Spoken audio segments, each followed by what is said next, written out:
नमस्कार दोस्तों, स्वागत है आपका अपने YouTube चैनल फार्माटेक में। आज हम आपको वैक्सीन के बारे में बताने जा रहे हैं जो कि हमें बहुत सी बीमारियों से हमें बचाती है। तो चलिए शुरू करते हैं। Important of vaccine for the adults. इसमें हमारी पहली वैक्सीन आती है टीडैप वैक्सीन। जैसा कि आप नाम से समझ पा रहे हैं, ये हमें 3 तरह की इन्फेक्शन से हमें बचाती है। पहला इसमें टेटनस, दूसरा इसमें डिप्थीरिया और तीसरा हमारे पेटूसिस। पेटूसिस को हम कुत्ता खांसी भी बोलते हैं। इस वैक्सीन का सीधा सा संबंध हमारी बचपन की इम्यूनिटी से है, क्योंकि ये वैक्सीन हमें बचपन में लगा दी जाती है। लेकिन इसकी जो बूस्टर डोज होती है वो बड़ों के लिए बहुत ज़रूरी होती है, ताकि उनकी इम्यूनिटी है वो मेंटेन रहे। आगे चलकर हम बात करते हैं कि ये वैक्सीन और किन किन इंसानों के लिए बहुत ज़रूरी हो जाती है। तो इसका पहला पॉइंट हमें बनता है कि ऐसा इंसान जिसने इसकी बूस्टर डोज नहीं लगवाई है पिछले 10 सालों में, उसको भी ये वैक्सीन लगाई जाती है। दूसरा पॉइंट हमारा बनेगा कि ऐसी स्थिति जिसमें हमें चोट लग गई है या फिर घाव हो गया है, और घाव ऐसा हो गया है कि हमें लगता है कि उससे हमारा टेटनस का इन्फेक्शन बढ़ जाएगा या हो जाएगा हमें, तो वहाँ पर भी ये वैक्सीन लगाई जाती है। तीसरा पॉइंट ये बनेगा कि ऐसी महिलाएं जिन्होंने गर्भ धारण कर रखा है उनको भी ये वैक्सीन लगाई जाती है। और नोट करने वाली बात ये है कि जब जब महिला गर्भ धारण करेगी तब तब ये वैक्सीन उनको लगाई जाएगी, ताकि आगे आने वाली बीमारियों से बच्चे को और उस महिला को भी बचाया जा सके। ऐसे व्यक्ति जो नए जन्मे बच्चे के साथ कांटेक्ट में रहते हैं, जैसे हेल्थ केयर पर्सन हो गए, उनके माता पिता हो गए या कोई केयर टेकर हो गया, उनको भी वैक्सीन लगाई जाती है, ताकि नया जन्मा बच्चा है जो ये काली खांसी वाला इन्फेक्शन होता है उससे उसका बचाव हो सके। इसको वूपिंग कफ भी बोलते हैं। इस वैक्सीन का नाम है निमोकोकल वैक्सीन। जैसा कि आप नाम से समझ पा रहे हैं, इस वैक्सीन के नाम में निमोनिया है। निमोनिया एक ऐसी कंडीशन होती है जो हमारे फेफड़ों के अंदर इन्फेक्शन क्रिएट कर देती है। अब हमारा लेफ़्ट वाला जब लंग्स आप देखोगे तो इस तस्वीर में जो हमारे काला भाग दिख रहा है ये इन्फेक्शन को शो कर रहा है, जबकि हमारा राइट वाला लंग्स बिल्कुल हेल्थी है और ये बिल्कुल स्वस्थ है। ये वैक्सीन 4 तरह के इन्फेक्शन से हमें बचाती है। तो पहली कंडीशन तो निमोनिया हो गई, जो हमारे फेफड़ों में इन्फेक्शन हो जाता है। दूसरी जो कंडीशन होती है ये होती है मेनिंजाइटिस। मेनिंजाइटिस एक ऐसी कंडीशन होती है जिस कंडीशन में हमारे ब्रेन की जो अंदर की जो लाइनिंग होती है उसमें सूजन आ जाती है। तीसरी कंडीशन बनती है हमारी बैक्टीरिया। बैक्टीरिया एक ऐसी कंडीशन होती है जिसमें हमारे रक्त के अंदर इन्फेक्शन हो जाता है। चौथी कंडीशन है ओटिटिस मीडिया।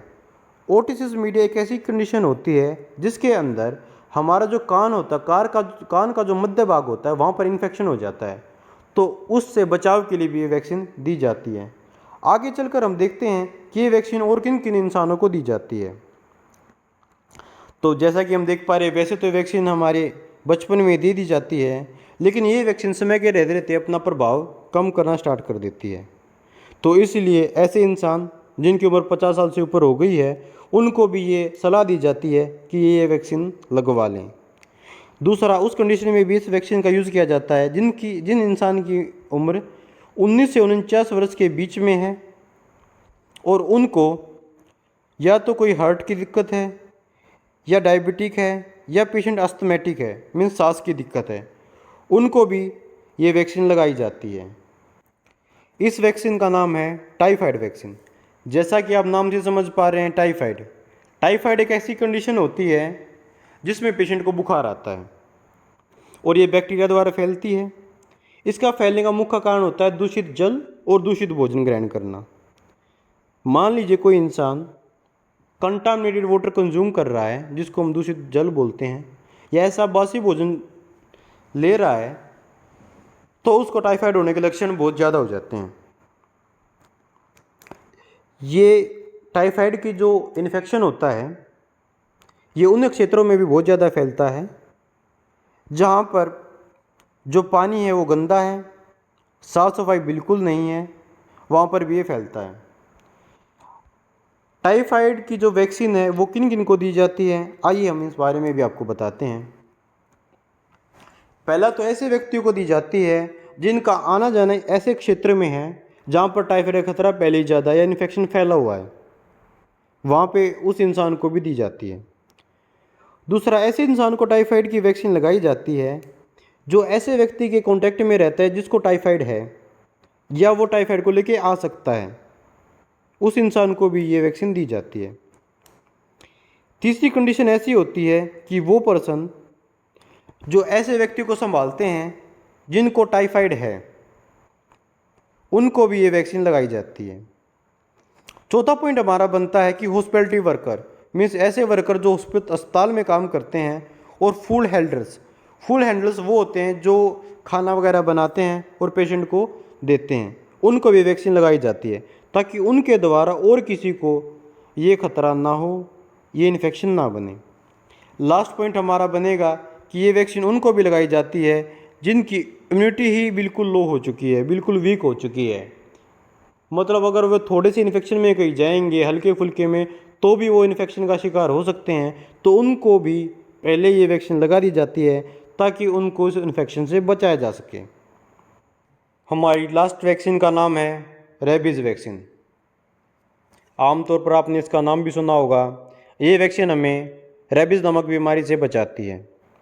रेबीज़ नामक बीमारी कुत्ते, बंदर, बिल्ली और चूहों इन द्वारा फैलाया जाता है। इस केस में यदि कोई व्यक्ति इन पशुओं के कांटेक्ट में आ जाए और ये पशु उसको काट लें, खरोच लें या फिर इन पशुओं की लार किसी व्यक्ति के कांटेक्ट में आ जाए तो उस व्यक्ति को रेबीज़ हो सकता है। तो इस केस में हम सलाह दी जाती है कि तुरंत से तुरंत हमें रेबीज़ की वैक्सीन लगवा लेनी चाहिए और 24 घंटे के अंदर एक टेटनस की डोज भी लगवा लेनी चाहिए। यही समय रहते हम इन सब चीज़ों का ध्यान नहीं रखते हैं तो इसके परिणाम बहुत घातक हो सकते हैं और व्यक्ति की मृत्यु भी निश्चित है। रेबीज़ वैक्सीन मुख्यतः 2 टाइप से दी जाती है।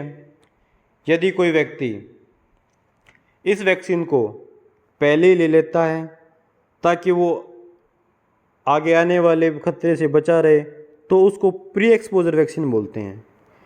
उसी के विपरीत दूसरे नंबर पर आता है पोस्ट एक्सपोजर वैक्सीन। इसका मतलब होता है कि किसी इंसान को किसी कुत्ते, बिल्ली या फिर किसी पशु ने काट लिया है और उसके बाद वो वैक्सीन ले रहा है तो उसको हम पोस्ट एक्सपोजर वैक्सीन बोलेंगे। इसके बाद हम देखते हैं कि ये वैक्सीन उन किन किन व्यक्तियों को दी जा सकती है।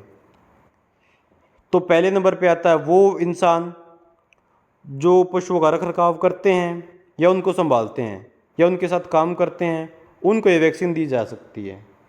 दूसरे नंबर पे आएगा ऐसे हेल्थ वर्कर जो लैब में काम करते हैं और रेबीज़ वायरस पर स्टडीज वगैरह करते हैं, उनके टेस्ट करते हैं, उनको भी ये वैक्सीन दी जाती है। तीसरे नंबर पर आते हैं ऐसे इंसान जिनका आना जाना ऐसे एरिए में है जहाँ पर ये वायरस बहुत ज़्यादा होता है यहाँ पर, इसलिए उन इंसान को ये वैक्सीन दी जाती है ताकि वो इस इन्फेक्शन से बचाया जा सके। आगे चलकर हम देखते हैं कि वो इंसान जो जंगली जानवरों को संभालते हैं, उनका रख रखाव करते हैं, या उनको भी ये वैक्सीन दी जा सकती है।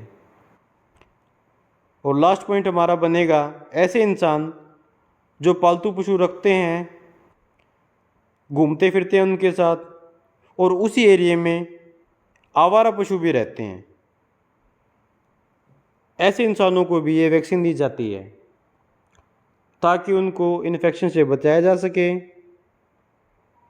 और आगे आने वाली बीमारियों का भी खतरा टला रहे। तो ठीक है दोस्तों, आज के लिए इतना ही। मिलते हैं अगली वीडियो में। आशा करता हूँ आपको इन्फॉर्मेशन बहुत अच्छी लगी होगी। धन्यवाद। आपका दिन शुभ हो।